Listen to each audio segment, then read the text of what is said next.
He seemed like a fairly ordinary guy. And like lots of ordinary guys, he apparently had a lead foot. But to Traffic Officer Fred Walker, there was something wrong. He looked as though he might even be drunk, without showing it too much. So, just to satisfy himself, Officer Walker got him out and he walked him back to the patrol car. 7832, 1183, Angeles Forest, 10 miles north of the tunnel. 10-4 New Hall. Walker did nearly everything right, but there was one detail. His gun was too...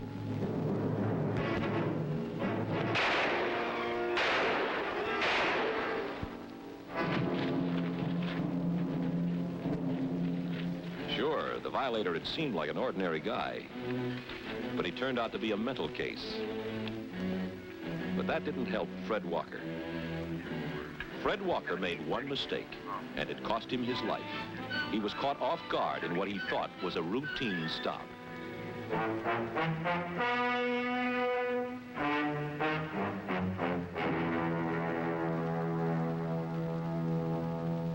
A passing motorist thought there was something wrong, and he called the highway patrol. It turned out that I was the one who answered the call.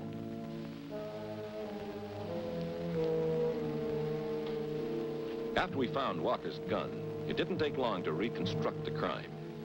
It was hard to believe that Walker could have been killed with his own gun. But to me, it was a tough reminder that proves too many of us can get to thinking it can't happen to me. There's one key factor that'll do more than anything else to ensure your safety when you're on the job, and particularly when you're making routine stops.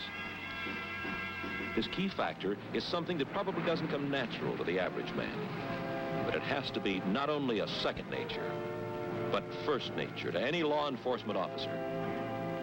Yes, I'm talking about being continually suspicious of everybody. Just look at me. I didn't realize it showed that much. It's a shame it has to be that way, but our work brings us in contact with the real bad apples in the barrel. We can't afford to forget that for 1 second. You've got to make suspicion such a habit that you never go wrong.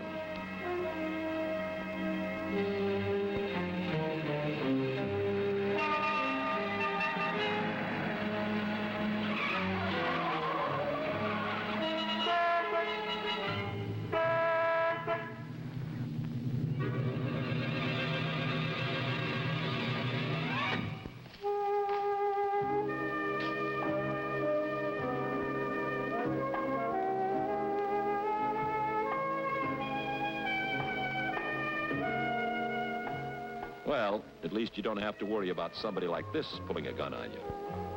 Or do you? Just a few years ago, up around Santa Rosa, one of our men stopped a gal who was going too fast. As he walked over to the car, her boyfriend, AWOL from the sheriff's honor camp down south, jumped up with a gun, blew the officer out of his shoes. So you can't take anything for granted. You just get in the habit of protecting yourself every second. Because death only takes a second under the right circumstances.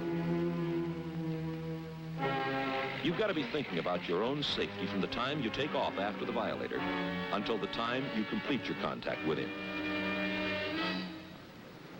When he has pulled over and parked, you stop behind him, offsetting the patrol car a couple of feet to protect you from traffic if you're going to be working on the left side of the violator's car. If you couldn't do this safely because of too narrow a road, you'd park directly behind, slide out on the right, and approach from that side. In either instance, making your exit from the patrol car as quickly as possible. Maintaining myself alert.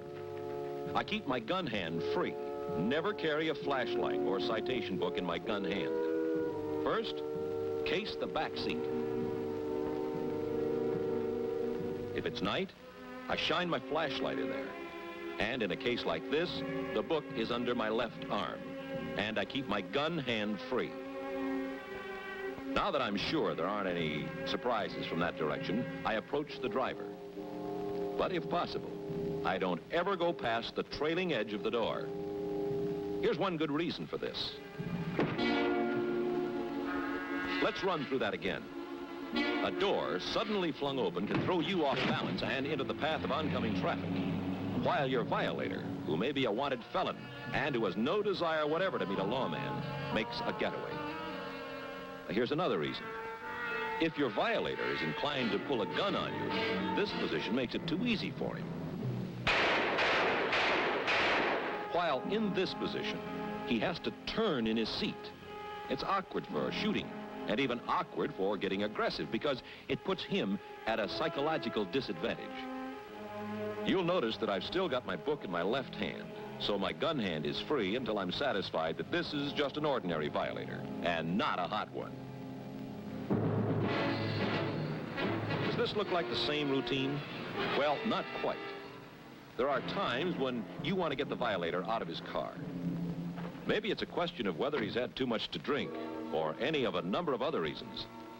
Sitting down, your man is not in too good a position to take action. But prepare for the worst, beginning when the door of the car is open, because some characters may try to deliver a low blow and succeed. So I always stand about like this, where I can take any sudden attempted blow on the leg. Once he's out of the car, I always keep the violator a safe distance in front of me. I ask him politely to step over to the patrol car. Then I follow him, remembering not to stop between the two vehicles. I direct him to a position near the front fender. Here, I don't have to worry about traffic going by, and I can hear my radio. 88-100. Traffic Officer Fred Walker did everything right up to this point. But he hadn't developed the habit of making his gun hard to get for anybody but himself.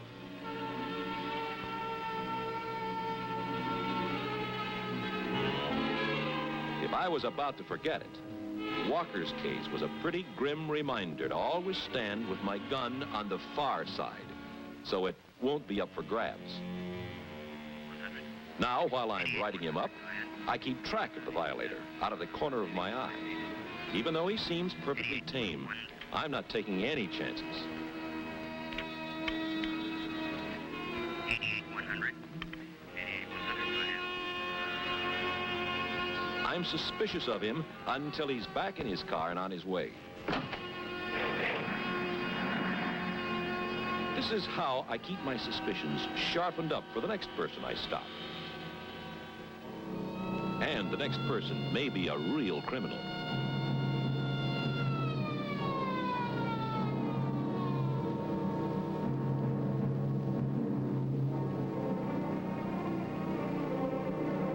You never know. Is this the one who's going to start real trouble? No? Well then, anybody in the back seat? So far, so good. But it looks like this driver's going to be a problem. Right off the bat, he's surly. Maybe he's troublesome by nature, or maybe a few drinks have made him mean. For whatever reason, he's decided that he isn't going to sign the citation, and that he's going to defy me. So after an honest effort to get him to change his mind, it's obvious that he's going to have to be taken into custody.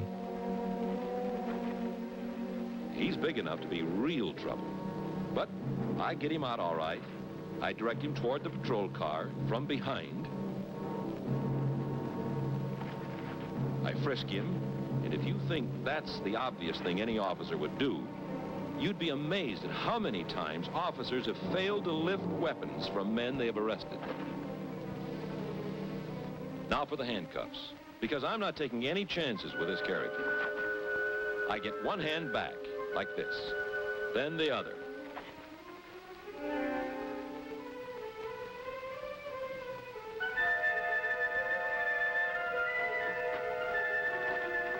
The safest way to get him into the patrol car when you're alone is from the driver's side.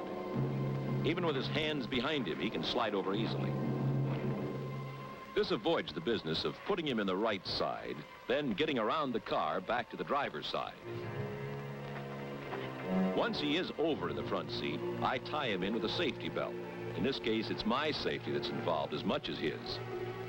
It's pretty tough for him to give me real trouble now. But I'm still not going to take the situation for granted. So I even take the time to shift my gun over to the left side, just in case he turns out to be an escape artist.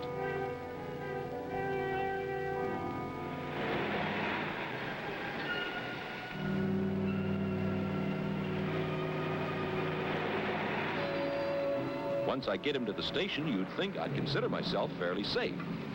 But if I did, I might be making a fatal mistake.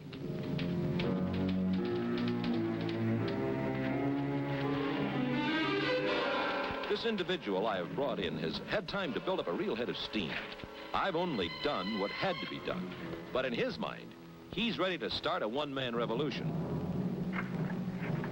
I've got him inside with the booking completed and the handcuffs are off. If you think he can't cause real trouble now, you're dead wrong. With the accent on the dead, your prisoner sees his chance. One fast grab, and it's a loaded situation.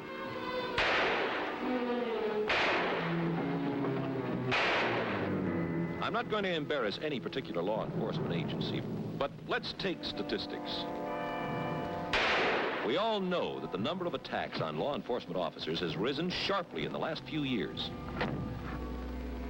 I won't take percentages because that's being revised every year. If we don't take care of ourselves, it's going to be revised upward. If we do look after ourselves, it's bound to be revised downward. And it's my contention that if I safely establish the right kind of routine in making routine stops, the chances of anybody giving me a bad time are going to be cut way down. Too many of us get the word routine mixed up with monotonous. Just what does routine mean anyway? Well, according to the dictionary, routine means a regular, unvarying procedure, usually prescribed or habitual. So, habitually, you park to protect yourself. As you approach the violator's car, remember, it could contain a killer.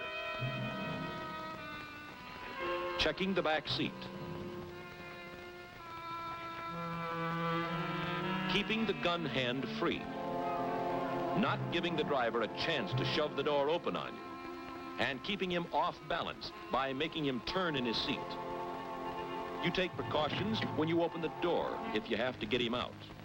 You stay behind him and keep the gun out of his reach. You'll find that putting every violator on the suspect list will help you practice safety measures automatically. And you're automatically ready for action if they try to start anything.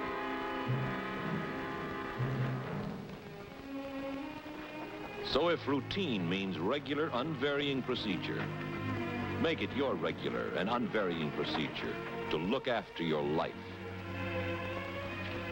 This is the kind of routine that will never stop paying off.